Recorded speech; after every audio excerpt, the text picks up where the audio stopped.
Geçenlerde ekranlarda izlediğimiz kadarıyla bu dil giderek sertleşiyor. Biz bu sert tavırlardan yana değiliz.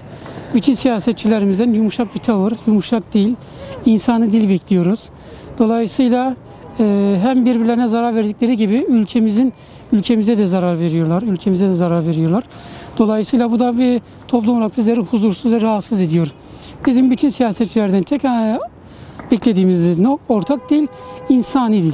Çünkü siyasetçi ne diyor? Milletvekili, milletin vekili.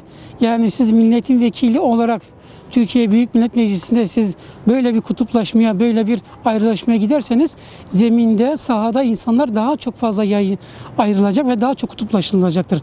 Ve bu da iç savaşa ve meyil olacaktır. Kesinlikle örnek olmaları gerekiyor. Yani çünkü beyazı siyah yapan siyahtır. Siyahı beyaz yapan beyazdır. Yani bu zıt renkler, zıt görüşler illaki olacak hayatımızda ve biz bunlara saygı duymamız gerekiyor. Bütün insanların kendi hür yaşam hakkı vardır yasalarımız çerçevesi içerisinde. Bundan dolayı da herkesin yaşam hakkına saygı duyulması gerektiğini düşünüyorum. Siyasetçilerin dili, üslubu yumuşak olması lazım. Ben 80'den öncesinde gördüm, 80'den sonrasında gördüm. 80'den önce, özellikle 90'dan önce siyasetçiler birbirlerini en ağır şekilde eleştirirdi. Ama yine bir masa etrafında oturur, bu ülkenin, bu toplumun yaralarını, sorunlarını karşılıklı tartışırlardı.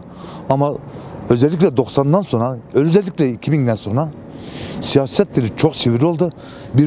Birbirine eleştiri yerine hakarete varır şeyler ortaya çıktı. Reis-i Cumhurumuz bir siyasetçiye hakaret ettiği zaman sen parti başkanı olarak mı hakaret ediyorsun? Reis-i Cumhur olarak mı hakaret ediyorsun? Karşı taraftan bir laf söylendiği zaman sen Reis-i Cumhur'a hakaret ettin. Bu yanlış. Önce Reis-i Cumhur hangi parti olursa olsun hepsinin Reis-i Cumhur'udur. Önce kendi üslubunu düzeltmesi lazım. Öbür siyasetçilerin de hizaya getirmesi lazım. Sen hizaya gelmezsen, üslubunu sertleştirirsen öbür siyasetçiler de sana parti başkanı olarak, milletvekili olarak mı söylüyor yoksa Reis-i Cumhur olarak mı? Reis-i Cumhur makamına hiç kimse hakaret edemez. Argo kelime kullanmak, bir siyasetçiye hakaret etmek, mesela zamanında kimisi ip attı, kimisi tohumsuz dedi, kimisi bilmem neydi, kimisi Kürtlükten suçlandı, kimisi Alevilikten suçlandı. Bu toplumu ayrıştırmadır, toplumu germedir. Birleştirici olacaksın, iyi niyetli olacaksın, iyi niyetle, karşılıklı iyi niyeti kullanmazsak toplum çok gerilir ve birbirine sokak çatışmalarına dönüşür. Siyasetçinin dili yumuşak, üslubu yumuşak olması gerekir. Ya yumuşak olması lazım. Halkın içerisine girdiği zaman halkın nabzına göre yoklaması lazım. İnsanlara iyi davranması, halkın içerisine gezerse insanlar herkes onları tanır. Bir seçimde gidiyorlar bir daha memlekete gelmiyorlar. Bu bir gerçektir. Hepsi de öyle yani. Bütün siyasi partiler. Yani A, B diye düşünmüyorum ben. Genel olaraktan gittikleri zaman halktan uzaklaşıyorlar. Herkes cebini doldurmaya çalışıyor. Yumuşak dil kullanması lazım. Halkın içerisine girmesi lazım. Ondan sonra halkla iç içe olması lazım ki halk o seçilen milletvekili tanıması lazım. Hiçbirisi geliyor mu? Gelmiyor. O zaman ne olur? Halk işte biri ona bölünür. Herkes fikrini farklı yönlere çeker. Yapacak yani milletvekillerinin halkın içerisine girip de ekonomiden tut her şeye kadar halka anlatması lazım. Ama anlatmıyorlar. Siyasinin dili düzgün olmalı, hakaret etmemeleri lazım, kavga etmemeleri lazım, örnek insan olmaları lazım. Ama maalesef çok üzgünüm. Şu anda meclisteki hepsi hemen hemen %50'si halkı düşünmeyen, sadece cebini düşünen insanlarla dolu.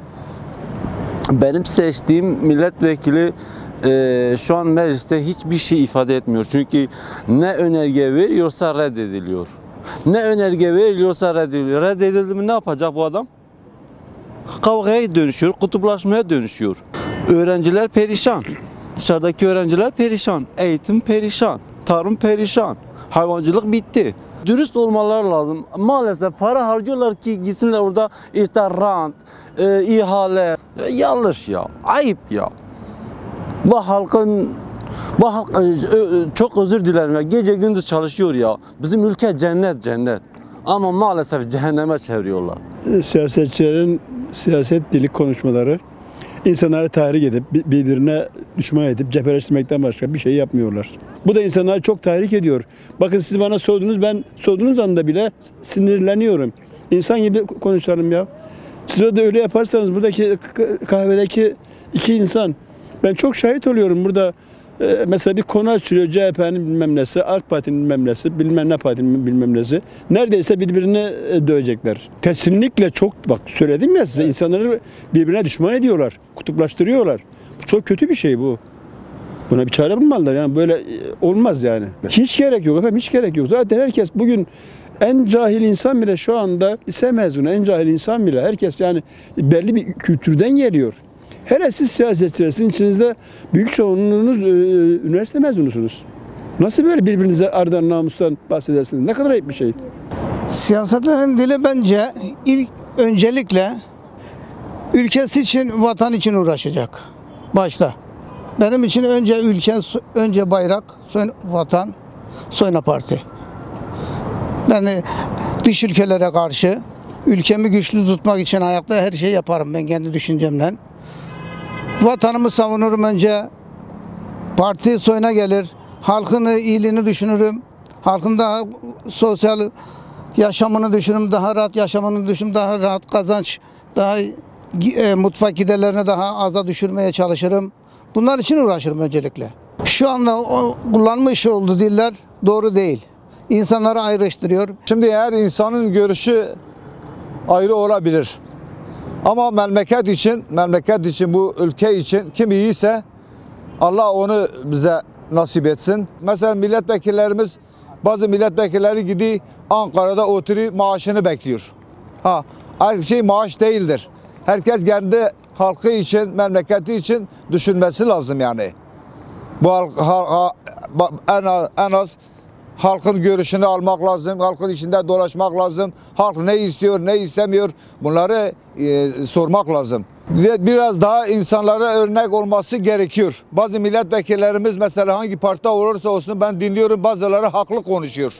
Bazıları haklı konuşuyor, yani yerinde konuşuyor. Ama o da yarın yerine geldiği zaman acaba o konuşmayı yapacak mı? O konuşmanın sahibi olacak mı?